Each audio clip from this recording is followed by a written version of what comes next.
Hey, good morning. Good to be back with you. You know, if there's one thing that I've learned in the last 40 years in terms of business, is that change is predictable. And change is predictable because I think there's always an implied loss. And let me give you a couple of scenarios to support that. In the past couple of months, I've been working with a family business. This is a business that's had 4 generations of excellent leadership. They've provided a great working environment, steady employment for the people in their community. They've served their community well. And now the family's decided to sell the majority interest in their business in order to gain more capital, to grow the business and make sure that they're able to continue in years to come to be able to provide a great working environment for the people in that community. And I'll tell you, it's been an exceptional culture that they've been able to provide. But you can bet, even in that situation right there, there's an implied loss. And so what's happening there is people are going through a whole range of emotions, and we're all different, and we all go through these emotions at different times. But you can bet there's going to be anger there. There's going to be downright grieving for the fact that, hey, I've worked for my boss who's owned the company for the past 25 years. That's not as predictable as it once was. We've been sold. Fear of the outsider. We don't know who these people really are just yet. What's going to happen? Is there going to be more change? Will my job change? Will I have a job? Fear of the future. Will our products be made someplace else, or will new buildings built in other cities? There's just again a whole range of emotions about what is the future going to bring. And then there's the fear of chaos. There's always going to be some form of chaos, I think, any time that we have a change.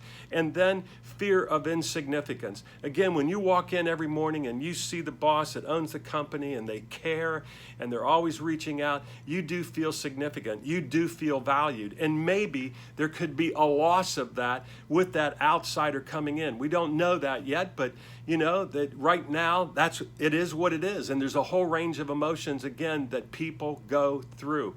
I'll give you another scenario in terms of an implied loss, a little bit different. Our daughter-in-law and son, they're having their second child. And you can bet there's going to be some loss there. There's a loss of more of their time. There's a loss of energy and sleep in terms of, I think, mom and dad there. So I could go on. There's a number of losses. But on the other hand, there's also going to be a lot of love and joy that's going to be coming into our life that we also get to experience. But, whether it's positive or negative or however you even want to look at that, there's a normal range of emotions that I think that we all go through. The key is, of course, is how do we get through that change as productively as we possibly can. And I think there's 2 things that we can do. Number one, there's a scarcity mentality and an abundance mentality. And I think the more that we can focus on abundance, what it is that we have right in front of us, what it is that we can control, and seeking as much clarity and as much information as we possibly can, and not catastrophizing about some of these normal fears, but again, not catastrophizing about them.